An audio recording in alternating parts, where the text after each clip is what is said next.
ਸਤਨਾਮ ਸ੍ਰੀ ਵਾਹਿਗੁਰੂ ਸਾਹਿਬ JIO. ਸ਼ਲੋਕ ਮਹਲਾ ਪੰਜਵਾਂ। ਸਤਿਗੁਰ ਪੂਰੈ ਸੇਵੈ ਦੁਖਾਂ ਕਾ ਹੋਏ ਨਾਸ। ਨਾਨਕ ਨਾਮ ਅਰਾਧਿਆ ਕਾਰਜ ਆਵੈ ਰਾਸ। ਮਹਲਾ ਪੰਜਵਾਂ। ਜਿਸ ਸਿਮਰਤ ਸੰਕਟ ਛੁਟੈ ਆਨੰਦ ਮੰਗਲ ਵਿਸਰਾਮ। ਨਾਨਕ ਜਪਿਐ ਸਦਾ ਹਰਿ ਨਿਮਖ ਨ ਵਿਸਰੋ ਨਾਮ। ਪੌੜੀ। ਤਿਨ ਕੀ ਸੋਭਾ ਕਿਆ ਗਣੀ ਜਿਨ ਹਰਿ ਹਰਿ ਲੱਧਾ। ਸਾਧਾ ਸਰਨੀ ਜੋ ਪਵੈ ਸੋ ਛੂਟੈ ਬੱਧਾ। ਗੁਣ ਗਾਵੈ ਅਬਿਨਾਸੀਐ ਜੋਨ ਗਰਭ ਨਾ ਦੱਧਾ। ਗੁਰ ਭੇਟਿਆ ਪਾਰ ਬ੍ਰਹਮ ਹਰਿ ਪੜ ਬੁਝ ਸਮਧਾ। ਨਾਨਕ ਪਾਇਆ ਸੋਤਣੀ ਹਰਿ ਅਗਮ ਅਗਧਾ। ਗੁਰ ਭੇਟਿਆ ਪਾਰ ਬ੍ਰਹਮ ਹਰਿ ਪੜ ਬੁਝ ਸਮਧਾ। ਨਾਨਕ ਪਾਇਆ ਸੋਤਣੀ ਹਰਿ ਅਗਮ ਅਗਧਾ। ਸ਼ਲੋਕ ਮਹਲਾ ਪੰਜਵਾਂ। ਸਤਿਗੁਰ ਪੂਰੈ ਸੇਵੈ ਦੁਖਾਂ ਕਾ ਹੋਏ ਨਾਸ। ਵਾਹਿਗੁਰੂ ਜੀ ਕਾ ਖਾਲਸਾ ਵਾਹਿਗੁਰੂ ਜੀ ਕੀ ਫਤਿਹ। ਪਰਮ ਸਨਮਾਨਯੋਗ ਗੁਰੂ ਖਾਲਸਾ ਸਤ ਸੰਗਤ ਜੀਓ। ਸਤਿਗੁਰੂ ਨੇ ਅਪਾਰ ਬਖਸ਼ਿਸ਼ ਕੀਤੀ। ਅੰਮ੍ਰਿਤ ਬਾਣੀ ਦਾ ਅਮੋਲਕ ਖਜ਼ਾਨਾ ਸਾਡੀ ਝੋਲੀ ਵਿੱਚ ਪਾਇਆ ਹੈ, ਜਿਸ ਨੂੰ ਸਾਰਾ ਹੀ ਸਿੱਖ ਜਗਤ ਛਕ ਰਿਹਾ ਹੈ, ਵਰਤ ਰਿਹਾ ਹੈ। ਪਰ ਇਹ ਇੱਕ ਐਸਾ ਖਜ਼ਾਨਾ ਹੈ, ਕਦੀ ਮੁੱਕਣ ਵਾਲਾ ਨਹੀਂ। ਪੀਊ ਦਾਦੀ ਕਾ ਖੋਲ ਡਿਠਾ ਖਜ਼ਾਨਾ ਤਾਂ ਮੇਰਾ ਮਨ ਭਇਆ ਨਿਧਾਨਾ। ਰਤਨ ਲਾਲ ਜਾ ਕਾ ਕਛੂ ਨ ਮੋਲ। ਪਰੇ ਭੰਡਾਰ ਅਖੂਟ ਅਤੋਲ। ਖਾਵਹਿ ਖਰਚਹਿ ਰਲ ਮਿਲ ਭਾਈ। ਟੋਟ ਨ ਆਵੈ ਵੱਧ ਦੋ ਜਾਈ। ਇਹ ਖਜ਼ਾਨਾ ਐਸਾ ਅਖੁੱਟ ਖਜ਼ਾਨਾ ਹੈ, ਜਿੰਨਾ ਵੀ ਇਸ ਨੂੰ ਵਰਤੀਏ ਓਨਾ ਹੀ ਵਧੇਰੇ ਫਲੀਭੂਤ ਹੁੰਦਾ ਹੈ। ਧੰਨ ਹਨ ਉਹ ਗੁਰਸਿੱਖ ਮਾਈ ਭਾਈ, ਜਿਹੜੇ ਇਸ ਬਾਣੀ ਦੇ ਅਮੋਲਕ ਖਜ਼ਾਨੇ ਦੇ ਨਾਲ ਸਾਂਝ ਪਾਉਂਦੇ ਹਨ। ਇਹ ਇੱਕ ਮਿਸ਼ਰੀ ਦਾ ਪਹਾੜ ਹੈ। ਮਿਸ਼ਰੀ ਨੂੰ ਚਾਹੇ ਉਹ ਮੂੰਹ ਵਿੱਚ ਪਾ ਲਵੇ ਤਾਂ ਵੀ ਮਿਠਾਸ ਦਿੰਦੀ ਹੈ। ਜੇ ਪਾਣੀ ਵਿੱਚ ਘੋਲ ਕੇ ਕੋਈ ਪੀ ਲਵੇ ਉਹਨੂੰ ਵੀ ਮਿੱਠਾ ਕਰ ਦਿੰਦੀ ਹੈ। ਦੁੱਧ ਵਿੱਚ ਘੋਲ ਕੇ ਪੀ ਲਵੇ ਉਹਨੂੰ ਵੀ ਸਵਾਦਿਸ਼ਟ ਬਣਾ ਦਿੰਦੀ ਹੈ। ਚਾਹੇ ਬਦਾਮ ਰੋਗਣ ਦੇ ਨਾਲ ਮਿਕਸ ਕਰਕੇ ਛਕ ਲਵੇ ਤਾਂ ਵੀ ਉਹਦਾ ਸਵਾਦ ਮਿੱਠਾ ਹੀ ਰਹਿੰਦਾ ਹੈ। ਇਸੇ ਤਰ੍ਹਾਂ ਸਤਿਗੁਰੂ ਦੀ ਬਾਣੀ ਹੈ, ਚਾਹੇ ਕੋਈ ਪਾਠ ਦੁਆਰਾ, ਚਾਹੇ ਕੀਰਤਨ ਦੁਆਰਾ, ਚਾਹੇ ਕਥਾ ਵਖਿਆਨ ਦੁਆਰਾ ਇਸ ਬਾਣੀ ਨੂੰ ਕੋਈ ਉਚਾਰਨ ਕਰਦਾ ਹੈ, ਇਹਦਾ ਰਸ ਮਿੱਠਾ ਹੀ ਮਿੱਠਾ ਹੈ। ਬਾਣੀ ਉਚਰੈ ਸਾਧ ਜਨ ਅਮਿਓ ਚੱਲੈ ਝਰਨੇ। ਵੇਖ ਦਰਸ਼ਨ ਨਾਨਕ ਜੀਵਿਆ ਮਨ ਅੰਦਰ ਧਰਨੇ। ਇਹ ਵਿਚਾਰ ਆਪ ਸੰਗਤਾਂ ਨੇ ਕੱਲ ਸਰਵਣ ਕੀਤੀ ਸੀ। ਹੁਣ ਪੰਚਮ ਪਾਤਸ਼ਾਹ ਧੰਨ ਗੁਰੂ ਅਰਜਨ ਦੇਵ ਮਹਾਰਾਜ ਦੇ ਚਰਨਾਂ ਵਿੱਚ ਗੁਰਸਿੱਖਾਂ ਨੇ ਬੇਨਤੀ ਕੀਤੀ, ਸੱਚੇ ਪਾਤਸ਼ਾਹ ਆਪ ਬਾਰ-ਬਾਰ ਸੇਵਾ ਤੇ ਸਿਮਰਨ ਤੇ ਜ਼ੋਰ ਦਿੰਦੇ ਹੋ। ਕਿਉਂ? ਸੇਵਾ ਤੇ ਸਿਮਰਨ ਸਿੱਖੀ ਮਹਿਲ ਦੇ ਦੋ ਥੰਮ ਹਨ। ਸੇਵਾ ਤਨ ਦੇ ਨਾਲ ਹੁੰਦੀ ਹੈ, ਸਿਮਰਨ ਮਨ ਦੇ ਨਾਲ ਹੁੰਦਾ ਹੈ। ਸੇਵਾ ਤੇ ਸਿਮਰਨ ਦਾ ਮਹਾਤਮ ਕੀ ਹੈ, ਤਾਂ ਸਾਹਿਬ ਸਤਿਗੁਰੂ ਸੱਚੇ ਪਾਤਸ਼ਾਹ ਨੇ ਇਸ ਗੌੜੀ ਰਾਗ ਦੀ ਦੂਸਰੀ ਵਾਰ ਦੇ 10ਵੇਂ ਸ਼ਲੋਕ ਦੇ ਵਿੱਚ ਇਸ ਦਾ ਬਹੁਤ ਸੋਹਣਾ ਨਿਰਣਾ ਕੀਤਾ ਹੈ। ਲਓ ਆਪ ਸੰਗਤਾਂ ਪ੍ਰੇਮ ਦੇ ਨਾਲ ਬਾਣੀ ਦੀ ਵਿਚਾਰ ਸੁਣੋ ਤੇ ਇੱਕ ਵਾਰੀ ਪ੍ਰੇਮ ਦੇ ਨਾਲ ਆਖੋ, ਸਤਿਨਾਮ ਸ੍ਰੀ ਵਾਹਿਗੁਰੂ ਸਾਹਿਬ ਜੀਓ। ਸ਼ਲੋਕ ਮਹਲਾ ਪੰਜਵਾਂ। ਸਤਿਗੁਰ ਪੂਰੈ ਸੇਵੈ ਦੁੱਖਾਂ ਕਾ ਹੋਏ ਨਾਸ। ਪੰਚਮ ਪਾਤਸ਼ਾਹ ਧੰਨ ਗੁਰੂ ਅਰਜਨ ਦੇਵ ਮਹਾਰਾਜ ਫਰਮਾਉਂਦੇ ਹਨ, ਸਤਿਗੁਰ ਪੂਰੈ ਸੇਵਿਆ। ਸੇਵਾ ਕਿਸ ਦੀ ਕਰਨੀ ਹੈ? ਪੂਰੇ ਸਤਿਗੁਰੂ ਦੀ। ਜਿਤ ਸੇਵਿਆ ਸੁਖ ਪਾਈਐ, ਸੋ ਸਾਹਿਬ ਸਦਾ ਸੰਭਾਲੀਐ। ਜਿਤ ਕੀਤਾ ਪਾਈਐ, ਆਪਣਾ ਸਾ ਕਾਲ ਬੁਰੀ ਕਿਉਂ ਘਾਲੀਐ। ਸਤਿਗੁਰੂ ਦੀ ਮਹਿਮਾ ਅਪਰਪਾਰ ਹੈ। ਗੁਰ ਦਾਤਾ ਗੁਰ ਹਿਵੈ ਘਰ, ਗੁਰ ਦੀਪਕ ਤਿਹੁ ਲੋਏ। ਅਮਰ ਪਦਾਰਥ ਨਾਨਕਾ ਮਨ ਮਾਨਿਐ ਸੁਖ ਹੋਏ। ਸਰਬ ਸੁਖਾਂ ਕਾ ਦਾਤਾ ਸਤਿਗੁਰ, ਤਾਕੀ ਸਰਣੀ ਪਾਈਐ। ਦਰਸ਼ਨ ਭੇਟਤ ਹੋਤ ਆਨੰਦਾ, ਦੁਖ ਗਿਆ ਹਰ ਗਾਈਐ। ਜਿਹੜਾ ਮਨੁੱਖ ਪੂਰੇ ਸਤਿਗੁਰੂ ਦੀ ਸੇਵਾ ਕਰਦਾ ਹੈ, ਵਿੱਚ ਦੁਨੀਆ ਸੇਵ ਕਮਾਈਐ, ਤਾਂ ਦਰਗਹਿ ਬੈਸਣ ਪਾਈਐ। ਕਹੋ ਨਾਨਕ ਬਾਹਾਂ ਲੁਡਾਈਐ, ਇਹ ਉਸ ਨੂੰ ਫਲ ਪ੍ਰਾਪਤ ਹੁੰਦਾ ਹੈ। ਇੱਥੇ ਪੰਜਵੇਂ ਗੁਰਦੇਵ ਗੁਰੂ ਅਰਜਨ ਦੇਵ ਮਹਾਰਾਜ ਫਰਮਾਉਂਦੇ ਹਨ, ਸਤਿਗੁਰ ਪੂਰੈ ਸੇਵਿਆ। ਪੂਰੇ ਸਤਿਗੁਰੂ ਦੀ ਸੇਵਿਐ। ਇਹ ਵਾਵੇ ਨੂੰ ਸਿਹਾਰੀ, ਐੜੇ ਨੂੰ ਦੁਲਾਵਾਂ, ਸੇਵਿਐ ਇਉਂ ਉਚਾਰਨ ਕਰਨਾ ਹੈ। ਪੂਰੇ ਸਤਿਗੁਰੂ ਦੀ ਸੇਵਿਐ। ਸੇਵਾ ਕਰਨ ਦੇ ਨਾਲ ਦੁੱਖਾਂ ਕਾ ਹੋਏ ਨਾਸ, ਸਾਰੇ ਦੁੱਖਾਂ ਦਾ ਖਾਤਮਾ ਹੋ ਜਾਂਦਾ ਹੈ। ਭਾਵ ਸਤਿਗੁਰੂ ਦੀ ਸੇਵਾ ਇੱਕ ਐਸੀ ਤਪੱਸਿਆ ਹੈ ਜਿਸ ਦੇ ਕਰਨ ਦੇ ਨਾਲ ਹੋਰ ਦੁੱਖਾਂ ਦੀ ਨਿਵਰਤੀ ਤਾਂ ਹੋਣੀ ਹੀ ਹੋਣੀ ਹੈ, ਜਨਮ ਮਰਨ ਦਾ ਵੱਡਾ ਦੁੱਖ ਵੀ ਨਾਸ਼ ਹੋ ਜਾਂਦਾ ਹੈ। ਇਸੇ ਲਈ ਸਤਿਗੁਰੂ ਮਹਾਰਾਜ ਨੇ ਬਾਣੀ ਦੇ ਅੰਦਰ ਸੇਵਾ ਕਰਨ ਦੀ ਵੀ ਬਹੁਤ ਤਾਕੀਦ ਕੀਤੀ ਹੈ। ਸੇਵਾ ਕਿਵੇਂ ਕਰਨੀ ਚਾਹੀਦੀ ਹੈ? ਹਸਤੀ ਸਿਰ ਜਿਉ ਅੰਕਸ ਹੈ, ਆਹਰਣ ਜਿਉ ਸਿਰ ਦੇ। ਮਨ ਤਨ ਆਗੈ ਰਾਖ ਕੈ, ਉਹ ਵੀ ਸੇਵ ਕਰੇ। ਇਹ ਢੰਗ ਤਰੀਕੇ ਵੀ ਦੱਸੇ ਹਨ। ਸੇਵਾ ਦਾ ਮਹੱਤਵ ਵੀ ਬਹੁਤ ਵੱਡਾ ਹੈ। ਹਜ਼ੂਰ ਫਰਮਾਉਂਦੇ ਹਨ, ਸਤਿਗੁਰ ਪੂਰੈ ਸੇਵਿਐ ਦੁੱਖਾਂ ਕਾ ਹੋਏ ਨਾਸ। ਗੁਰਮੁਖੋ, ਪੂਰੇ ਸਤਿਗੁਰੂ ਦੀ ਸੇਵਾ ਕਰਨ ਦੇ ਨਾਲ ਸਾਰੇ ਹੀ ਦੁੱਖਾਂ ਦਾ ਨਾਸ਼ ਹੋ ਜਾਂਦਾ ਹੈ, ਸਾਰੇ ਦੁੱਖਾਂ ਦਾ ਖਾਤਮਾ ਹੋ ਜਾਂਦਾ ਹੈ। ਨਾਨਕ ਨਾਮ ਰਾਧਿਆ, ਕਾਰਜ ਆਵੈ ਰਾਸ। ਲਓ ਹੁਣ ਦੂਸਰੇ ਨੰਬਰ ਤੇ ਸਿਮਰਨ ਵੀ ਹੈ। ਸੇਵਾ ਪ੍ਰਥਮ ਅਸੂਲ ਹੈ ਸਿੱਖ ਧਰਮ ਦਾ, ਦੂਸਰੇ ਨੰਬਰ ਤੇ ਸਿਮਰਨ ਹੈ। ਹਜ਼ੂਰ ਕਹਿੰਦੇ ਨੇ, ਨਾਨਕ ਨਾਮ ਆਰਾਧਿਆ। ਗੁਰਮੁਖੋ, ਨਾਮ ਦੁਆਰਾ ਉਸ ਅਕਾਲ ਪੁਰਖ ਵਾਹਿਗੁਰੂ ਨੂੰ ਯਾਦ ਕਰਨ ਦੇ ਨਾਲ, ਭਾਵ ਉਸ ਅਕਾਲ ਪੁਰਖ ਵਾਹਿਗੁਰੂ ਦੇ ਨਾਮ ਸਿਮਰਨ ਦਾ ਸਦਕਾ ਕਾਰਜ ਆਵੈ ਰਾਸ, ਜੋ ਸਾਡੇ ਜੀਵਨ ਦਾ ਸਭ ਤੋਂ ਵੱਡਾ ਕਾਰਜ ਹੈ। ਮਿਲ ਜਗਦੀਸ਼ ਮਿਲਣ ਕੀ ਬਰੀਆ, ਚਿਰੰਕਾਲ ਇਹ ਦੇਹ ਸੰਜਰੀਆ। ਇਹ ਵੀ ਰਾਸ ਆ ਜਾਂਦਾ ਹੈ, ਇਹ ਵੀ ਨੇਪਰੇ ਚੜ ਜਾਂਦਾ ਹੈ। ਇਸ ਕਾਰਜ ਦੇ ਵਿੱਚ ਵੀ ਕਾਮਯਾਬੀ ਹਾਸਲ ਹੁੰਦੀ ਹੈ।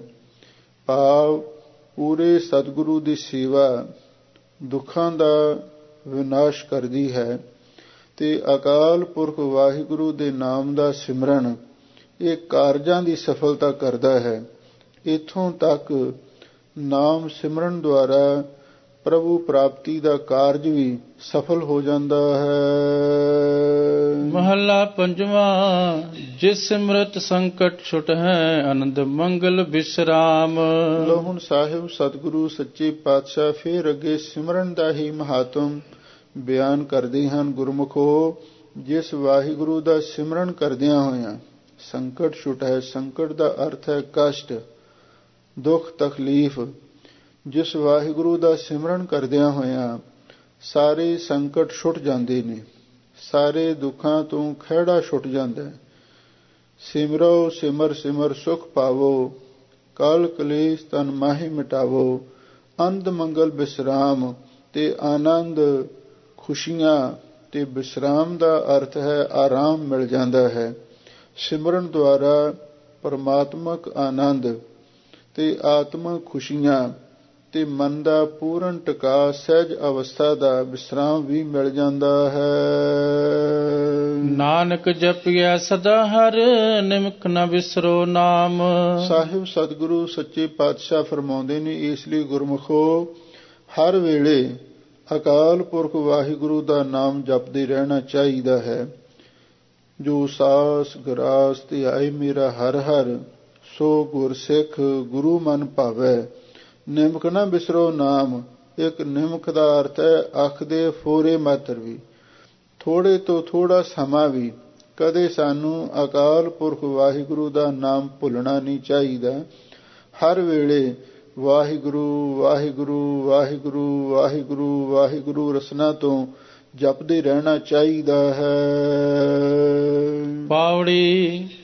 ਤਿਨ ਕੀ ਸੋਭਾ ਕਿਆ ਗਣੇ, ਜਿਨੇ ਹਰ ਹਰ ਲੱਧਾ। ਲਓ ਹੁਣ ਪੌੜੀ ਵਈ ਧੰਨ ਗੁਰੂ ਅਰਜਨ ਦੇਵ ਮਹਾਰਾਜ ਸੱਚੇ ਪਾਤਸ਼ਾਹ ਹੁਣ ਉਹਨਾਂ ਗੁਰਮੁਖਾਂ ਦੀ ਮਹਿਮਾ ਉਚਾਰਨ ਕਰਦੇ ਹਨ ਜਿਨ੍ਹਾਂ ਨੇ ਜੀਵਨ ਦੇ ਮਨੋਰਥ ਨੂੰ ਸਿੱਧ ਕਰ ਲਿਆ। ਜੀਵਨ ਦਾ ਮਨੋਰਥ ਪਹਿਲਾਂ ਵੀ ਸੁਣ ਚੁੱਕੇ ਹੋ, ਮਿਲ ਜਗਦੀਸ਼ ਹੈ। ਜਿਨ੍ਹਾਂ ਨੇ ਉਸ ਜੀਵਨ ਦੇ ਮਨੋਰਥ ਨੂੰ ਸਿੱਧ ਕਰ ਲਿਆ, ਉਹਨਾਂ ਮਹਾਂਪੁਰਖਾਂ ਦੀ ਮਹਿਮਾ ਅਤੇ ਵਡਿਆਈ ਕਰ ਰਹੇ ਹਨ। ਤਿਨ ਕੀ ਸੋਭਾ ਕੀਆ ਗਣੀ। ਗੁਰਮੁਖੋ, ਉਹਨਾਂ ਸਤਿਪੁਰਸ਼ਾਂ ਦੀ, ਉਹਨਾਂ ਸੰਤਾਂ ਮਹਾਤਮਾ ਦੀ, ਉਹਨਾਂ ਗੁਰਮੁਖ ਪਿਆਰਿਆਂ ਦੀ ਸੋਭਾ ਕੀ ਗਿਣ ਸਕਦੀ ਹਾਂ, ਜਿਨੀ ਹਰ ਹਰ ਲੱਧਾ, ਜਿਨ੍ਹਾਂ ਨੇ ਉਸ ਅਕਾਲ ਪੁਰਖ ਵਾਹਿਗੁਰੂ ਨੂੰ ਲੱਧਾ ਦਾ ਅਰਥ ਲੱਭ ਲਿਆ ਹੈ। ਉਸ ਨੂੰ ਲੱਭਣਾ ਕਿਵੇਂ ਹੈ? ਉਹ ਅਕਾਲ ਪੁਰਖ ਵਾਹਿਗੁਰੂ ਗੁਪਤ ਰੂਪ ਹੋ ਕੇ ਵਰਤ ਰਿਹਾ ਹੈ। ਜਲ ਥਲ ਮਹੀਅਲ ਗੁਪਤੋ ਵਰਤੈ, ਤੇ ਉਸ ਨੂੰ ਪ੍ਰਗਟ ਕਿਵੇਂ ਕਰਨਾ? ਗੁਰ ਸ਼ਬਦੀ ਦੇਖ ਨਿਹਾਰੀ ਜੀਓ। ਗੁਰੂ ਸ਼ਬਦ ਦੀ ਕਮਾਈ ਕਰਕੇ ਉਸ ਨੂੰ ਲੱਭਿਆ ਜਾਂਦਾ ਹੈ। ਹੈ ਉਹ ਸਾਡੇ ਅੰਦਰ, ਤੇ ਉਸ ਨੂੰ ਲੱਭਣ ਵਾਸਤੇ ਗੁਰੂ ਸ਼ਬਦ ਦੀ ਕਮਾਈ ਕਰਨੀ ਪੈਂਦੀ ਹੈ। ਹਜ਼ੂਰ ਕਹਿੰਦੇ ਨੇ, ਉਹਨਾਂ ਦੀ ਸੋਭਾ ਅਸੀਂ ਕੀ ਗਿਣ ਸਕਦੇ ਹਾਂ, ਜਿਨੀ ਹਰ ਹਰ ਲੱਧਾ, ਜਿਨ੍ਹਾਂ ਨੇ ਉਸ ਅਕਾਲ ਪੁਰਖ ਵਾਹਿਗੁਰੂ ਨੂੰ ਆਪਣੇ ਅੰਦਰੋਂ ਹੀ ਲੱਭ ਲਿਆ ਹੈ। ਦਿਲ ਮੈਂ ਖੋਜ ਦਿਲੈ ਦਿਲ ਖੋਜਹੁ, ਇਹੀ ਠੌਰ ਮੁਕਾਮਾ। ਬਾਬਾ ਫਰੀਦ ਜੀ ਨੇ ਵੀ ਇਹੀ ਗੱਲ ਆਖੀ ਹੈ, ਵਸੀ ਰੱਬ ਹਿਆਲੀਆ ਜੰਗਲ ਕਿਆ ਢੂੰਡੇ। ਰੱਬ ਜੇ ਲੱਭਦਾ ਕਿਸੇ ਨੂੰ ਆਪਣੇ ਅੰਦਰੋਂ ਹੀ ਲੱਭਦਾ, ਬਾਹਰੋਂ ਨਹੀਂ। ਉਹਨਾਂ ਦੀ ਸੋਭਾ ਅਸੀਂ ਕੀ ਗਿਣੀਏ, ਜਿਨ੍ਹਾਂ ਨੇ ਉਸ ਅਕਾਲ ਪੁਰਖ ਵਾਹਿਗੁਰੂ ਪਰਮੇਸ਼ਰ ਨੂੰ ਆਪਣੇ ਅੰਦਰੋਂ ਲੱਭ ਲਿਆ ਹੈ।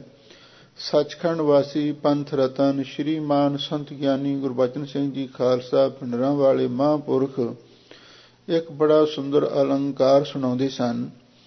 ਇੱਕ ਰਾਜਾ ਸੀ, ਬੜਾ ਧਰਮੀ ਰਾਜਾ ਸੀ। ਜਦੋਂ ਬਿਰਧ ਹੋਇਆ, ਉਹਦੇ ਮਨ ਦੇ ਵਿੱਚ ਖਿਆਲ ਆਇਆ, ਮੈਂ ਆਪਣਾ ਰਾਜ ਭਾਗ ਕਿਸ ਨੂੰ ਦੇਵਾਂ। ਮਨ ਵਿੱਚ ਸੋਚਿਆ, ਰਾਜੇ ਦੀ ਦ੍ਰਿਸ਼ਟੀ ਵਿੱਚ ਸਾਰੀ ਹੀ ਪਰਜਾ, ਸਾਰੀ ਰਿਆਇਆ ਉਹਦਾ ਆਪਣਾ ਪਰਿਵਾਰ ਹੁੰਦਾ ਹੈ। ਇਸ ਲਈ ਮੈਂ ਆਪਣੇ ਪਰਿਵਾਰ ਨੂੰ ਨਹੀਂ, ਬਲਕਿ ਇਸ ਸੰਸਾਰ ਦੇ ਵਿੱਚ ਜਿਹੜਾ ਮਨੁੱਖ ਸਭ ਤੋਂ ਸਿਆਣਾ ਹੋਵੇ, ਇਮਾਨਦਾਰ ਹੋਵੇ, ਧਰਮੀ ਵੀ ਹੋਵੇ, ਉਹਨੂੰ ਮੈਂ ਰਾਜ ਪਾਗ ਦੇਵਾਂ।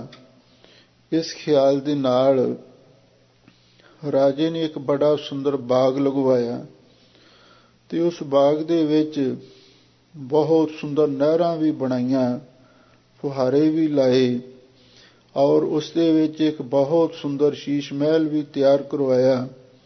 ਆਲੇ ਦੁਆਲੇ ਬੜੀਆਂ ਹੋਰ ਵੀ ਖੇਡਾਂ ਦੇ ਸਾਜੋ ਸਾਮਾਨ ਤਿਆਰ ਕੀਤੇ ਤੇ ਉਸ ਬਾਗ ਦੇ ਦਰਵਾਜ਼ੇ ਦੇ ਅੱਗੇ ਇੱਕ ਸਾਈਨ ਬੋਰਡ ਲਿਖ ਕੇ ਲਾ ਦਿੱਤਾ ਬਈ ਜਿਹੜਾ ਮਨੁੱਖ ਇਸ ਬਾਗ ਦੇ ਵਿੱਚੋਂ ਰਾਜੇ ਨੂੰ ਲੱਭ ਲਵੇਗਾ ਉਹਨੂੰ ਰਾਜ ਭਾਗ ਮਿਲ ਜਾਵੇਗਾ। ਇਹ ਸਾਈਨ ਬੋਰਡ ਲਾ ਕੇ ਰਾਜਾ ਉਸੇ ਹੀ ਬਾਗ ਦੇ ਅੰਦਰ ਕਿਤੇ ਆਲੋਪ ਹੋ ਗਿਆ, ਕਿਧਰੇ ਛੁਪ ਕੇ ਬੈਠ ਗਿਆ। ਜਦੋਂ ਲੋਕਾਂ ਨੂੰ ਇਸ ਗੱਲ ਦਾ ਪਤਾ ਲੱਗਿਆ ਬਈ ਰਾਜੇ ਨੇ ਇੱਕ ਸ਼ਰਤ ਰੱਖੀ ਹੈ, ਜਿਹੜਾ ਉਸ ਨੂੰ ਬਾਗ ਦੇ ਵਿੱਚੋਂ ਲੱਭ ਲਵੇ ਉਸ ਨੂੰ ਰਾਜ ਭਾਗ ਦੇ ਦੇਵੇਗਾ, ਲੋਕਾਂ ਨੇ ਉਸ ਬਾਗ ਦੇ ਅੰਦਰ ਆ ਕੇ ਬੜੀ ਚਹਿਲ ਪਹਿਲ ਦੇਖੀ। ਕਿਧਰੇ ਪਾਣੀ ਦੀਆਂ ਨਹਿਰਾਂ ਵਗ ਰਹੀਆਂ ਨੇ, ਕਿਧਰੇ ਫੁਹਾਰੇ ਚੱਲ ਰਹੇ ਹਨ, ਕਿਧਰੇ ਖੇਡਾਂ ਦੇ ਸਾਜੋ ਸਾਮਾਨ ਨੇ। ਜਿੰਨੇ ਵੀ ਲੋਕ ਆਏ ਇਸ ਸੁੰਦਰਤਾ ਦੇ ਵਿੱਚ ਹੀ ਮੋਹਿਤ ਹੋ ਗਏ, ਰਾਜੇ ਨੂੰ ਭੁੱਲ ਹੀ ਗਏ। ਕੁਝ ਲੋਕ ਸ਼ੀਸ਼ ਮਹਿਲ ਦੇਖਣ ਚਲੇ ਗਏ, ਸ਼ੀਸ਼ ਮਹਿਲ ਦੀ ਸੁੰਦਰ ਰੌਣਕ ਨੂੰ ਦੇਖ ਕੇ ਉੱਥੇ ਹੀ ਰੁਕ ਗਏ। ਗੱਲ ਕੀ ਰਾਜੇ ਤੱਕ ਕੋਈ ਵੀ ਨਾ ਪਹੁੰਚ ਸਕਿਆ। ਫਿਰ ਇੱਕ ਖਾਸ ਕੋਈ ਧਰਮਾਤਮਾ ਸਿਆਣਾ ਗੁਰਮੁਖ ਪਿਆਰਾ ਆਇਆ, ਉਸਨੇ ਸਾਈਨ ਬੋਰਡ ਪੜ੍ਹਿਆ। ਉਹਦੇ ਉੱਪਰ ਲਿਖਿਆ ਹੋਇਆ ਸੀ ਵੀ ਜਿਹੜਾ ਇਨਸਾਨ ਇਸ ਬਾਗ ਦੇ ਵਿੱਚੋਂ ਰਾਜੇ ਨੂੰ ਲੱਭ ਲਵੇ ਉਹ ਰਾਜ ਭਾਗ ਦਾ ਹੱਕਦਾਰ ਹੋਵੇਗਾ। ਉਸਨੇ ਸਾਈਨ ਬੋਰਡ ਪੜ੍ਹਿਆ, ਮਨ ਨੂੰ ਤਸੱਲੀ ਹੋਈ ਬਈ ਇਹ ਰਾਜਾ ਜ਼ਰੂਰ ਇਸ ਬਾਗ ਦੇ ਵਿੱਚ ਹੀ ਹੋਣਾ ਹੈ, ਉਹਦੀ ਭਾਲ ਕਰਨੀ ਚਾਹੀਦੀ ਹੈ। ਉਸਨੇ ਸਾਰੇ ਬਾਗ ਦੇ ਵਿੱਚ ਗੇੜਾ ਦਿੱਤਾ।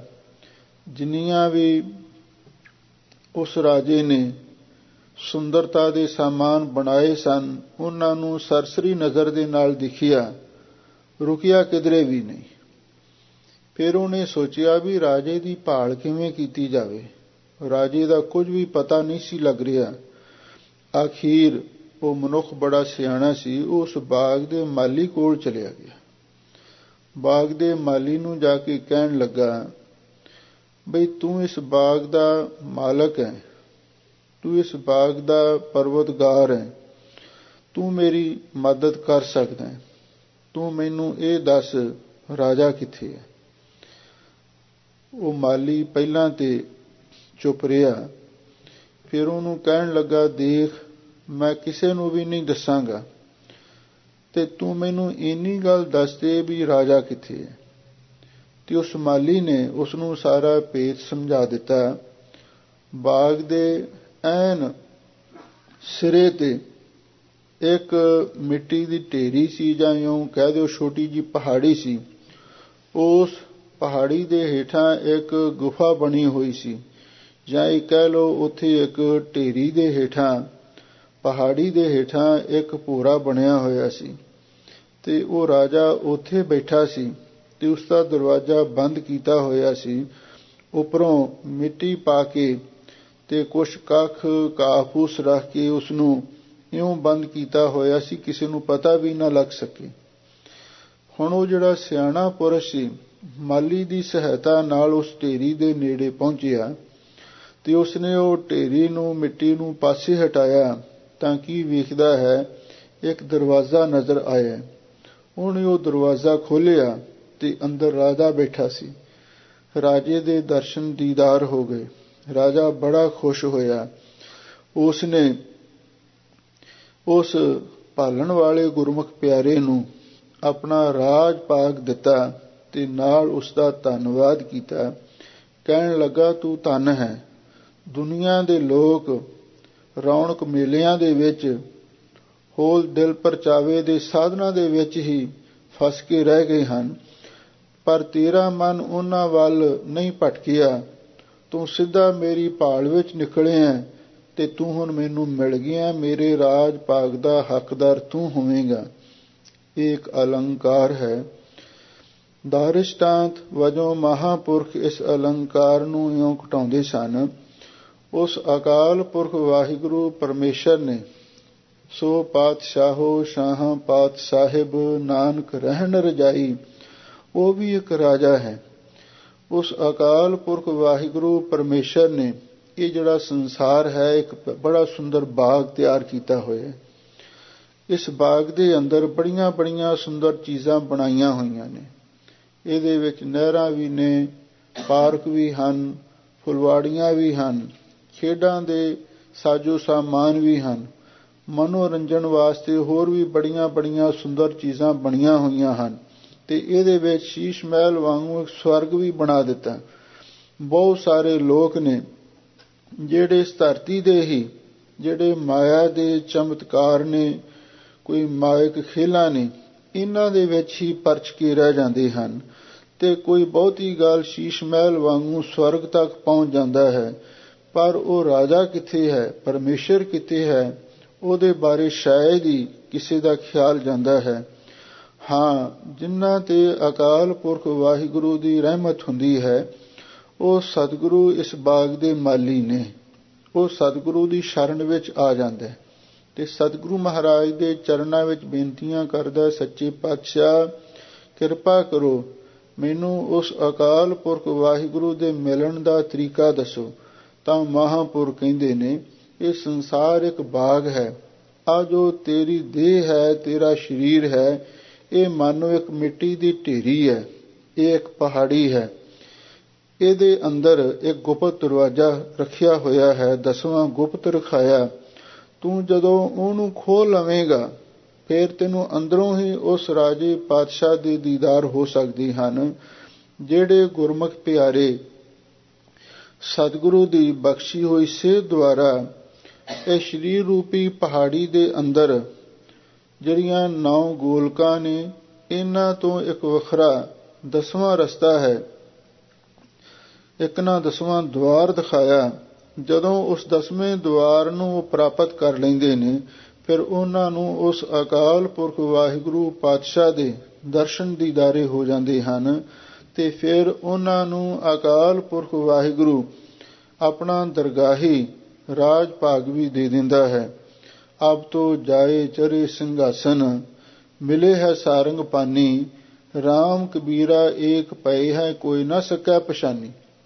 ਹਜ਼ੂਰ ਇੱਥੇ ਫਰਮਾਉਂਦੇ ਹਨ, ਗੁਰਮੁਖੋ, ਉਹਨਾਂ ਦੀ ਮਹਿਮਾ ਅਸੀਂ ਕੀ ਗਿਣੀਏ, ਜਿਨ੍ਹਾਂ ਨੇ ਇਸ ਸੰਸਾਰ ਰੂਪੀ ਬਾਗ ਦੇ ਵਿੱਚੋਂ, ਇਹ ਸਰੀਰ ਰੂਪੀ ਗੁਫਾ ਦੇ ਵਿੱਚੋਂ ਉਸ ਅਕਾਲ ਪੁਰਖ ਵਾਹਿਗੁਰੂ ਨੂੰ ਲੱਭ ਲਿਆ ਹੈ। ਉਹ ਮਹਾਂਪੁਰਖ ਸੰਸਾਰ ਦੇ ਵਿੱਚ ਸਭ ਤੋਂ ਮਹਾਨ ਹਨ। ਸਾਧਾਂ ਸਰਨੀ ਜੋ ਪਵੈ ਸੋ ਛੂਟੈ ਬੱਧਾ। ਲੋ ਹਜ਼ੂਰ ਕਹਿੰਦੇ ਨੇ, ਉਹ ਹਨ ਅਸਲੀ ਸਾਧੂ, ਜਿਨ੍ਹਾਂ ਨੇ ਵਾਹਿਗੁਰੂ ਨੂੰ ਲੱਭ ਲਿਆ ਹੈ। ਜਿਹੜਾ ਐਸੇ ਮਹਾਂਪੁਰਖਾਂ ਦੀ ਸ਼ਰਨ ਵਿੱਚ ਪੈਂਦਾ ਹੈ, ਸੋ ਛੁੱਟੈ ਬੱਧਾ, ਉਹ ਵੀ ਮੂੰਹ ਮਾਇਆ ਦੇ ਜਾਲ ਦੇ ਵਿੱਚ ਬੱਝਿਆ ਹੋਇਆ ਛੁੱਟ ਜਾਂਦਾ ਹੈ। ਭਾਵ ਪੂਰਨ ਮਹਾਂਪੁਰਖਾਂ ਦੀ ਸੰਗਤ ਕਰਕੇ ਇਹ ਮਨੁੱਖ ਪਦਾਰਥਾਂ ਦੇ, ਮਾਇਆ ਦੇ, ਪਰਿਵਾਰ ਦੇ ਮੋਹ ਜਾਲ ਦੇ ਵਿੱਚੋਂ ਵੀ ਛੁੱਟ ਜਾਂਦਾ ਹੈ। ਗੁਣ ਗਾਵੈ ਅਬਿਨਾਸੀਐ, ਜੋਨ ਗਰਭ ਨ ਦੱਧਾ। ਸਾਹਿਬ ਸਤਿਗੁਰੂ ਸੱਚੇ ਪਾਤਸ਼ਾਹ ਫਰਮਾਉਂਦੇ ਨੇ, ਗੁਰਮੁਖੋ, ਗੁਣ ਗਾਵੈ ਅਬਿਨਾਸੀਐ। ਅਬਿਨਾਸੀਐ ਦਾ ਅਰਥ ਹੈ ਨਾਸ ਤੋਂ ਰਹਿਤ, ਜੋ ਹਮੇਸ਼ਾ ਰਹਿਣ ਵਾਲਾ ਅਕਾਲ ਪੁਰਖ ਹੈ। ਜਿਹੜਾ ਉਸਦੇ ਗੁਣ ਗਾਉਂਦਾ ਹੈ, ਉਹਦੀ ਸਿਫਤ ਸਲਾਹ ਕਰਦਾ ਹੈ। ਜੋਨ ਗਰਭ ਨਾ ਦੱਧਾ, ਉਹ ਮਾਤਾ ਦੀ ਗਰਭ ਜੋਨੀ ਵਿੱਚ ਪੈ ਕੇ ਜਠਰਾਗਨ ਅਗਨੀ ਦੇ ਨਾਲ ਨਹੀਂ ਸੜਿਆ। ਇਹਦਾ ਮਤਲਬ ਇਹ ਹੈ, ਜੋ ਗੁਰਸਿੱਖ ਮਾਈ ਪਾਈ ਬਾਣੀ ਪੜ੍ਹਦਾ ਹੈ, ਸਿਫਤੋ ਸਲਾਹ ਕਰਦਾ ਹੈ, ਉਸ ਪ੍ਰਭੂ ਦਾ ਸਿਮਰਨ ਕਰਦਾ ਹੈ, ਉਹ ਮਾਤਾ ਦੀ ਗਰਭ ਜੋਨ ਵਿੱਚ ਨਹੀਂ ਪ੍ਰਵੇਸ਼ ਹੁੰਦਾ, ਤੇ ਨਾ ਹੀ ਉਹ ਜਠਰਾਗਨ ਅਗਨੀ ਵਿੱਚ, ਤੇ ਨਾ ਹੀ ਅੱਗੇ ਨਰਕਾਂ ਦੀ ਅੱਗ ਵਿੱਚ ਪੈ ਕੇ ਸੜਦਾ ਹੈ। ਗੁਰ ਭੇਟਿਆ ਪਾਰ ਬ੍ਰਹਮ ਹਰ, ਪੜ ਬੂਝ ਸਮਧਾ। ਲੋ ਹਜ਼ੂਰ ਕਹਿੰਦੇ ਨੇ, ਗੁਰ ਭੇਟਿਆ ਪਾਰ ਬ੍ਰਹਮ ਹਰ, ਸਾਨੂੰ ਉਸ ਅਕਾਲ ਪੁਰਖ ਵਾਹਿਗੁਰੂ ਪਰਮੇਸ਼ਰ ਦਾ ਸਰੂਪ ਗੁਰੂ ਮਿਲਿਆ ਹੈ। ਕਿਉਂਕਿ ਸਤਿਗੁਰੂ ਮਹਾਰਾਜ ਸੱਚੇ ਪਾਤਸ਼ਾਹ ਵੀ ਪਰਮੇਸ਼ਰ ਦਾ ਹੀ ਸਰੂਪ ਨੇ। ਧੰਨ ਗੁਰੂ ਨਾਨਕ ਦੇਵ ਮਹਾਰਾਜ ਸੱਚੇ ਪਾਤਸ਼ਾਹ ਨੂੰ ਅਕਾਲ ਪੁਰਖ ਵਾਹਿਗੁਰੂ ਨੇ ਆਖਿਆ ਸੀ, ਮੈਂ ਪਾਰ ਬ੍ਰਹਮ ਪਰਮੇਸ਼ਰ ਹਾਂ, ਤੁਸੀਂ ਗੁਰੂ ਪਰਮੇਸ਼ਰ ਹੋ। ਨਾਨਕ ਸੋਧੇ ਸਿਮਰਤ ਬੇਦ, ਪਾਰ ਬ੍ਰਹਮ ਗੁਰ ਨਾਹੀ ਭੇਦ। ਗੁਰੂ ਤੇ ਪ੍ਰਮਾਤਮਾ ਦੇ ਵਿੱਚ ਕੋਈ ਫਰਕ ਨਹੀਂ ਹੈ। ਗੁਰੂ ਉਸ ਪ੍ਰਮਾਤਮਾ ਦਾ ਸਾਖਸ਼ਾਤ ਰੂਪ ਹੈ। ਜਿਵੇਂ ਭੱਟਾਂ ਨੇ ਧੰਨ ਗੁਰੂ ਅਰਜਨ ਦੇਵ ਮਹਾਰਾਜ ਦੀ ਤਾਰੀਫ ਕਰਦਿਆਂ ਹੋਇਆਂ ਲਿਖਿਆ ਹੈ, ਧਰਨ ਗਗਨ ਨਾ ਉਖੰਡ ਮੈਂ ਹੈ, ਜੋਤ ਸਵੈਰੂਪੀ ਰਹਿਓ ਪਰ, ਪਣ ਮਥਰਾ ਕਛ ਭੇਦ ਨਹੀਂ, ਗੁਰ ਅਰਜਨ ਪ੍ਰਤਖ ਹਰ।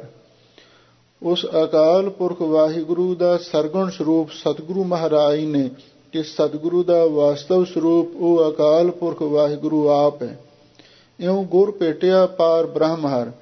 ਜਿਨ੍ਹਾਂ ਨੂੰ ਉਸ ਸਰਵ ਸ਼ਕਤੀਮਾਨ ਪਾਪਾਂ ਪੁੰਨਾਂ ਤੋਂ ਪਰੇ ਬ੍ਰਹਮ ਵਿਆਪਕ ਸਰੂਪ ਜੋ ਅਕਾਲ ਪੁਰਖ ਹੈ, ਉਹਦਾ ਸਰਗੁਣ ਸਰੂਪ ਸਤਿਗੁਰੂ ਮਿਲੇ ਹਨ। ਪੜ ਬੁੱਝ ਸਮੱਧਾ। ਉਹ ਸਤਿਗੁਰੂ ਦੀ ਬਾਣੀ ਨੂੰ ਪੜ੍ਹ ਕੇ ਤੇ ਸ਼ਬਦ ਦੇ ਸਿਧਾਂਤ ਨੂੰ ਬੁੱਝ ਦਾ ਅਰਥ ਹੈ ਸਮਝ ਕੇ ਸਮੱਧਾ, ਤੇ ਫਿਰ ਉਹ ਸਮਾਧੀ ਵਿੱਚ ਲੀਨ ਹੋ ਗਿਆ। ਭਾਵ ਪਹਿਲਾਂ ਗੁਰਬਾਣੀ ਪੜ੍ਹੀ ਜਾਂਦੀ ਹੈ, ਫਿਰ ਉਸ ਬਾਣੀ ਨੂੰ ਸਮਝਿਆ ਜਾਂਦਾ ਹੈ, ਤੇ ਗੁਰਬਾਣੀ ਦੇ ਸਿਧਾਂਤ ਨੂੰ, ਗੁਰਬਾਣੀ ਦੇ ਅਰਥ ਭਾਵ ਨੂੰ ਸਮਝ ਕੇ ਤੇ ਫਿਰ ਉਸ ਅਕਾਲ ਪੁਰਖ ਵਿੱਚ ਜਾ ਕੇ ਲੀਨ ਹੋ ਗਿਆ। ਨਾਨਕ ਪਾਇਆ ਸੋਤਣੀ ਹਰ ਅਗਮ ਅਗਦਾ। ਧੰਨ ਗੁਰੂ ਅਰਜਨ ਦੇਵ ਮਹਾਰਾਜ ਸੱਚੇ ਪਾਤਸ਼ਾਹ ਫਰਮਾਉਂਦੇ ਨੇ, ਗੁਰਮੁਖੋ ਬਈ ਅਸੀਂ ਉਹ ਅਕਾਲ ਪੁਰਖ ਜੋ ਹਰ ਸਾਰੇ ਪਾਪਾਂ ਨੂੰ ਨਾਸ਼ ਕਰਨ ਵਾਲਾ ਹੈ, ਅਗਮ ਮਨ ਦੀ ਗਮਤਾ ਤੋਂ ਪਰੇ ਹੈ, ਅਗਦਾ ਜਿਹੜਾ ਬੁੱਧੀ ਦੇ ਬਹੁਤ ਤੋਂ ਵੀ ਬਹੁਤ ਡੂੰਘਾ ਹੈ। ਨਾਨਕ ਪਾਇਆ ਸੋ ਧਣੀ, ਅਸੀਂ ਉਹ ਮਾਲਕ ਅਕਾਲ ਪੁਰਖ ਵਾਹਿਗੁਰੂ ਨੂੰ ਪ੍ਰਾਪਤ ਕਰ ਲਿਆ ਹੈ। ਭਾਵ ਗੁਰੂ ਦੀ ਕਿਰਪਾ ਦੁਆਰਾ ਅਕਾਲ ਪੁਰਖ ਵਾਹਿਗੁਰੂ ਦੀ ਪ੍ਰਾਪਤੀ ਹੁੰਦੀ ਹੈ, ਤੇ ਜਿਨ੍ਹਾਂ ਨੇ ਪ੍ਰਾਪਤੀ ਕਰ ਲਈ ਹੈ ਤਿਨ ਕੀ ਸੋਭਾ ਕਿਆ ਗਣੀ। ਉਹਨਾਂ ਦੀ ਸੋਭਾ ਕੀ ਕੋਈ ਵਰਣਨ ਕਰ ਸਕਦਾ ਹੈ। ਹਾਂ, ਸਤਿਗੁਰੂ ਮਹਾਰਾਜ ਨੇ ਉਹਨਾਂ ਮਹਾਂਪੁਰਖਾਂ ਦੇ ਬਾਰੇ ਇਹ ਜ਼ਰੂਰ ਲਿਖਿਆ ਹੈ, ਹਰ ਕਾ ਸੇਵਕ ਸੋ ਹਰ ਜੀਹਾ, ਭੇਦ ਨਾ ਜਾਣੋ ਮਾਨਸ ਦੇਹਾ, ਹਰ ਜਨ ਦੁਈ ਏਕ ਹੈ, ਬਿਬ ਵਿਚਾਰ ਕਛ ਨਾਹੇ, ਜਲ ਤੇ ਉਪਜਿਤ ਰੰਗ ਜਿਉ ਜਲ ਹੀ ਬਿਖੈ ਸਮਾਹੇ। ਹਜ਼ੂਰ ਫਰਮਾਉਂਦੇ ਨੇ, ਉਹਨਾਂ ਨੇ ਉਸ ਅਗਮ ਅਗਾਧ ਸਰੂਪ ਅਕਾਲ ਪੁਰਖ ਵਾਹਿਗੁਰੂ ਨੂੰ ਪ੍ਰਾਪਤ ਕਰ ਲਿਆ ਹੈ।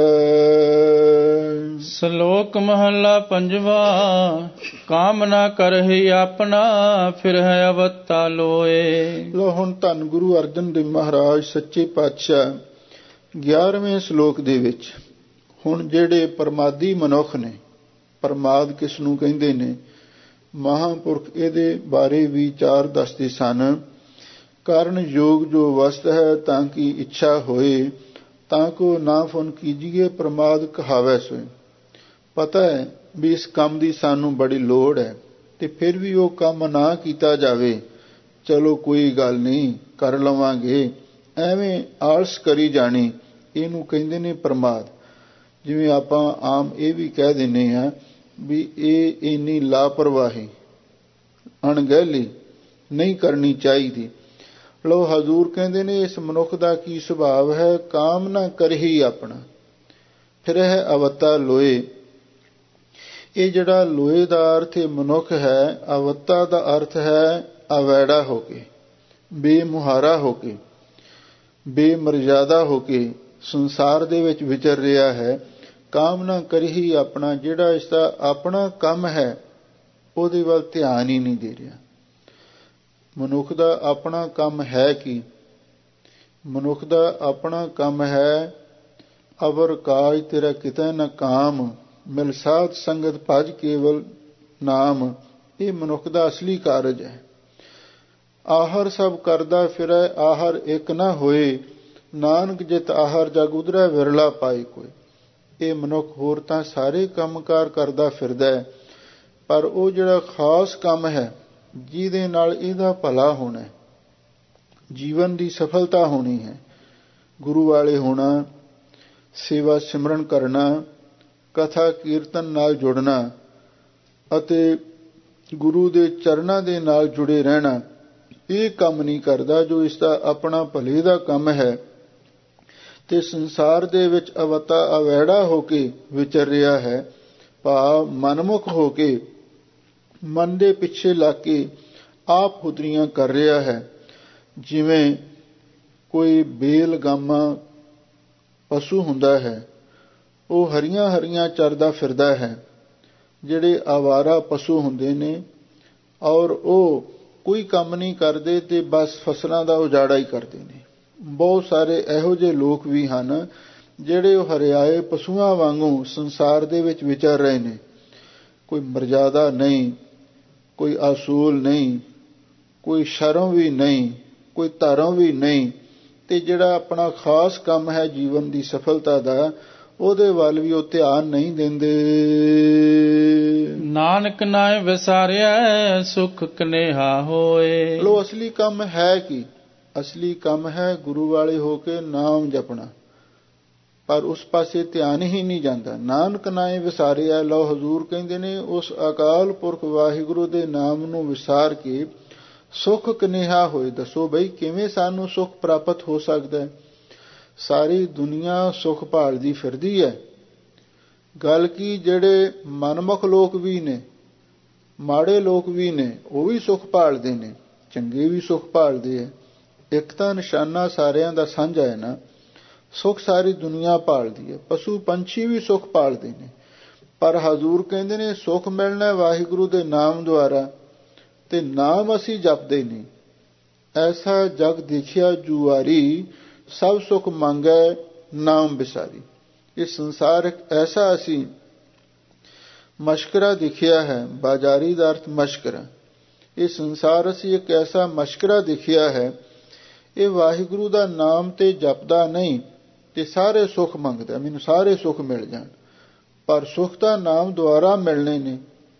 ਹਾਲਤ ਸੁਖ ਪਾਲਤ ਸੁਖ ਨਿਤ ਸੁਖ ਸਿਮਰਨੋ, ਨਾਮ ਗੋਬਿੰਦ ਕਾ ਸਦਾ ਲੀਜੈ।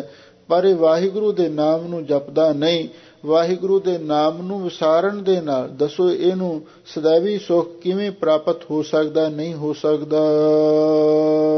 ਮਹੱਲਾ ਪੰਜਵਾਂ। ਵਿਖੇ ਕੋੜਤਨ ਸਗਲ ਮਾਹੇ ਜਗਤ ਰਹੀ ਲਪਟਾਏ। ਲਓ ਹੁਣ ਦੂਜੇ ਸ਼ਲੋਕ ਦੇ ਵਿੱਚ ਧੰਨ ਗੁਰੂ ਅਰਜਨ ਦੇਵ ਮਹਾਰਾਜ ਫਰਮਾਉਂਦੇ ਹਨ, ਗੁਰਮੁਖੋ ਵਿਖੇ ਕੋੜਤਨ ਇੱਕ ਜ਼ਹਿਰ ਹੈ ਜੋ ਸਾਰੇ ਸੰਸਾਰ ਦੇ ਵਿੱਚ ਹੀ ਫੈਲੀ ਹੋਈ ਹੈ। ਉਹ ਕਿਹੜੀ ਜ਼ਹਿਰ ਹੈ? ਵਿਖੇ, ਉਹ ਹੈ ਵਿਸ਼ਿਆਂ ਦੀ। ਸ਼ਬਦ, ਸਪਰਸ, ਰੂਪ, ਰਸ, ਗੰਧ, ਇਹ 5 ਵਿਸ਼ੇ ਮੰਨੇ ਨੇ। ਤੇ ਜਾਂ ਵਿਖੇ ਦਾ ਦੂਜਾ ਅਰਥ ਹੈ ਮਾਇਆ। ਮਾਇਆ ਵਿਆਪਤ ਬਹੁ ਪ੍ਰਕਾਰੀ। ਮਾਇਆ ਦੇ 2 ਮੁੱਖ ਰੂਪ ਨੇ, ਇੱਕ ਜੜ ਦੂਸਰਾ ਚੇਤਨ। ਜੜ ਮਾਇਆ ਤੋਂ ਮੁਰਾਦ ਹੈ ਜਿਹੜੀ ਕੋਈ ਅਚਲ ਸੰਪਤੀ ਹੈ, ਧਰਤੀ ਹੈ, ਘਰ ਹੈ, ਸੋਨਾ ਹੈ, ਚਾਂਦੀ ਹੈ, ਹੋਰ ਜਿਤਨੀਆਂ ਵੀ ਸਾਡੀ ਜਾਇਦਾਦ ਨਾਲ ਚੀਜ਼ਾਂ ਸੰਬੰਧ ਰੱਖਦੀਆਂ ਨੇ, ਅਚਲ ਸੰਪਤੀ ਨੂੰ ਜੜ ਮਾਇਆ ਆਖਿਆ ਜਾਂਦਾ ਹੈ। ਦੂਸਰੀ ਹੈ ਚੇਤਨ ਮਾਇਆ। ਚੇਤਨ ਮਾਇਆ ਤੋਂ ਮੁਰਾਦ ਹੈ ਸਾਡੀ ਘਰਵਾਲੀ ਹੈ, ਮਾਤਾ ਪਿਤਾ ਨੇ, ਧੀਆਂ ਪੁੱਤਰ ਨੇ, ਇਹ ਸਾਰੀ ਚੇਤਨ ਮਾਇਆ ਹੀ ਹੈ। ਅਸੀਂ ਤੇ ਕੇਵਲ ਇਸਤਰੀ ਨੂੰ ਹੀ ਚੇਤਨ ਮਾਇਆ ਸਮਝਦੇ ਹਾਂ, ਪਰ ਪਰਿਵਾਰ ਦਾ ਕੋਈ ਵੀ ਮੈਂਬਰ ਉਹ ਵੀ ਇੱਕ ਚੇਤਨ ਮਾਇਆ ਨਾਲ ਹੀ ਸੰਬੰਧ ਰੱਖਦਾ ਹੈ। ਲੋ ਹਜ਼ੂਰ ਕਹਿੰਦੇ ਨੇ ਵਿਖੇ ਕੌੜਤਨ ਸਗਲ ਮਾਹੇ। ਇਹ ਜਿਹੜੀ ਮਾਇਆ ਦੀ ਕੌੜਤਨ ਦਾ ਅਰਥ ਕੌੜੀ ਜ਼ਹਿਰ, ਇਹ ਜਿਹੜੀ ਮਾਇਆ ਦੀ ਕੌੜੀ ਜ਼ਹਿਰ ਹੈ ਸਗਲ ਮਾਹੇ, ਇਹ ਸਾਰਿਆਂ ਦੇ ਵਿੱਚ ਹੀ ਵਰਤ ਰਹੀ ਹੈ। ਤੁਸੀਂ ਕਿਸੇ ਵੀ ਮਨੁੱਖ ਦੇ ਨਾਲ ਗੱਲ ਕਰਕੇ ਦੇਖੋ, ਹਰ ਇੱਕ ਦੇ ਅੰਦਰ ਮਾਇਆ ਦੀ ਖਿੱਚ ਹੈ, ਮਾਇਆ ਦਾ ਮੋਹ ਹੈ, ਮਾਇਆ ਦਾ ਲਾਲਚ ਹੈ। ਕੋਈ ਵੀ ਮਨੁੱਖ ਤੁਹਾਨੂੰ ਐਸਾ ਨਹੀਂ ਮਿਲੇਗਾ ਜਿਹਦੇ ਮਨ ਦੇ ਵਿੱਚ ਮਾਇਆ ਦੀ ਇੱਛਾ ਨਾ ਹੋਵੇ, ਮਾਇਆ ਦੀ ਭੁੱਖ ਨਾ ਹੋਵੇ। ਵਿਖੇ ਕੌੜਤਨ ਸਗਲ ਮਾਹੇ, ਇਹ ਜਿਹੜੀ ਮਾਇਆ ਦੀ ਕੌੜਤਨ ਕੌੜੀ ਜ਼ਹਿਰ ਹੈ, ਇਹ ਸਾਰਿਆਂ ਦੇ ਵਿੱਚ ਹੀ ਵਰਤ ਰਹੀ ਹੈ। ਜਗਤ ਰਹੀ ਲਪਟਾਏ, ਇੱਥੇ ਹੀ ਬਸਣੀ। ਸਤਿਗੁਰੂ ਕਹਿੰਦੇ ਸਾਰੇ ਸੰਸਾਰ ਨੂੰ ਵੀ ਇਹ ਚਿੰਬੜੀ ਹੋਈ ਹੈ। ਸਤਿਗੁਰੂ ਮਹਾਰਾਜ ਨੇ ਬਾਣੀ ਵਿੱਚ ਮਾਇਆ ਨੂੰ ਸੁਪਨੇ ਨਾਲ ਤਸ਼ਬੀਹ ਦਿੱਤੀ ਹੈ। ਸਰਪਣੀ ਤੇ ਉਪਰ ਨਹੀਂ ਬਲੀਆ, ਜਿਨ ਬ੍ਰਹਮਾ ਵਿਸ਼ਨ ਮਹਾਦੇਵ ਛਲੀਆ। ਇਸ ਮਾਇਆ ਨੇ ਵੱਡੇ ਵੱਡੇ ਦੇਵਤੇ ਵੀ ਢਾਲੇ ਨੇ, ਬ੍ਰਹਮਾ ਵਿਸ਼ਨੂੰ ਸ਼ਿਵ ਜੀ ਵਰਗੇ ਵੀ ਮਾਇਆ ਦੇ ਘੇਰੇ ਵਿੱਚ ਆ ਗਏ ਹਨ। ਇਸੇ ਲਈ ਹਜ਼ੂਰ ਕਹਿੰਦੇ ਨੇ ਇਹ ਜਿਹੜੀ ਮਾਇਆ ਦੀ ਜ਼ਹਿਰ ਹੈ ਸਾਰਿਆਂ ਦੇ ਵਿੱਚ ਹੀ ਵਰਤ ਰਹੀ ਹੈ, ਸਾਰੇ ਸੰਸਾਰ ਦੇ ਵਿੱਚ ਹੀ ਚਿੰਬੜੀ ਹੋਈ ਹੈ। ਵੱਡੇ ਵੱਡੇ ਦੇਵੀ ਦੇਵਤੇ ਰਿਸ਼ੀ ਮੁਨੀ ਉਹ ਵੀ ਸਾਰੇ ਇਸ ਦੀ ਲਪੇਟ ਵਿੱਚ ਆਏ ਹੋਏ ਹਨ।